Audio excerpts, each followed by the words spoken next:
Assalamualaikum warahmatullahi wabarakatuh. Perkenalkan, nama saya Yulia Pradana. Berdirinya saya di sini adalah untuk mempresentasikan hasil dari sinopsis buku novel fiksi yang saya baca, yaitu Laut Bercerita. Dan untuk memenuhi tugas dari Ibu Ida selaku guru bahasa Indonesia di kelas 12 ATPH 1. Matilah engkau mati, kau akan lahir berkali-kali. Begitu kira-kira bunyi lirik puisi yang akan menyambut pembaca pada lembar prolog. Laila memulai cerita di tahun 1991 pada sebuah tempat, yaitu Seyegan, yang terletak di daerah Yogyakarta. Pada sebab inilah terkisahlah kehidupan sang tokoh utama, yaitu Biru Laut dan kawan-kawannya. Antara lain ada Alex, Sunu, Daniel, Kinan, Julius, Dana, dan Gusti di sebuah markas Wirasena, yaitu sebuah organisasi mahasiswa. Pada subbab ini menceritakan tentang ketertarikan Laut dan kawan-kawan untuk meruntuhkan ketidakadilan yang terjadi pada saat itu.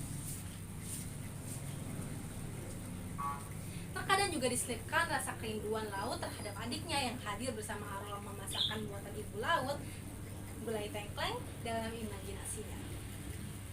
Lanjut ke subbab berikutnya,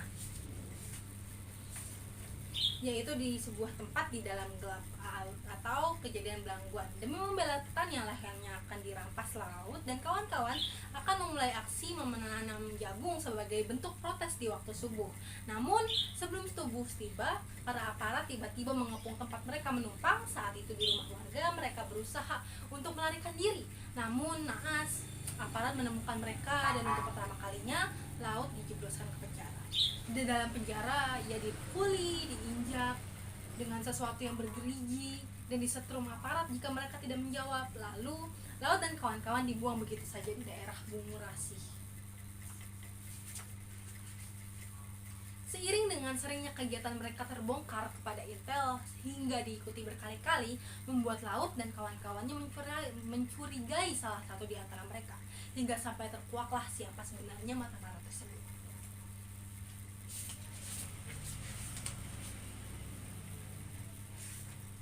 Maret 1998, di kala senja di sebuah rumah susun di Jakarta, di tengah persembunyian Laut dan teman-temannya dan pelarian Laut dan teman-temannya dari aparat, ia disergap oleh 4 laki-laki tak dikenal. Berbulan-bulan Laut dan teman-temannya disekap, diinterogasi, dipukul, ditendang, digantung tangannya, dan disetrum agar bersedia menjawab satu pertanyaan besar: siapakah yang berdiri di balik gerakan aktivis dan mahasiswa saat itu? Hingga pada saat Alex, Daniel, Naratama, Coki, Hamdan, dan 5 orang lainnya ditemukan dalam keadaan hidup, dan hanya tersisa Laut, Sunu, Kinan, Bram, Mas Gala, dan beberapa lainnya yang masih hilang tanpa jejak.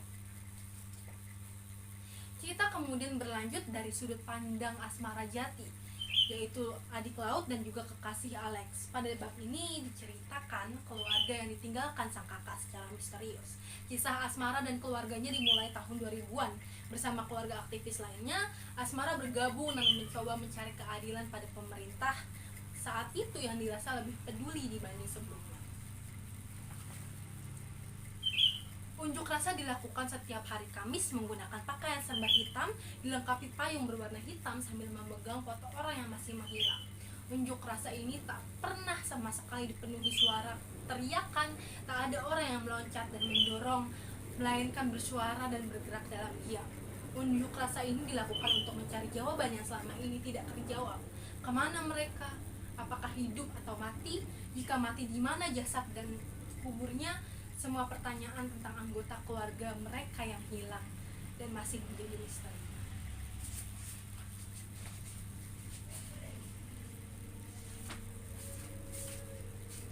Selanjutnya epilog. Dalam subbab terakhir berjudul Di Hadapan Laut di Bawah Matahari ini mengutarakan surat dari Laut Biru yang berada di bawah laut untuk Asmara, Ibu Laut, dan kekasihnya Anjani. Di sini Laut menuliskan banyak pesan dan nasihat untuk kerabat terdekatnya, seperti kepada Asmara Jati adiknya dan sahabatnya. Laut bercerita tentang kesedihannya yang tak bisa bersama-sama lagi dengan Asmara, permintaan maafnya kepada Asmara karena saat kecil pernah meninggalkannya sendirian bermain petak umpet, dan nasihat untuk hubungan Asmara dengan Alex.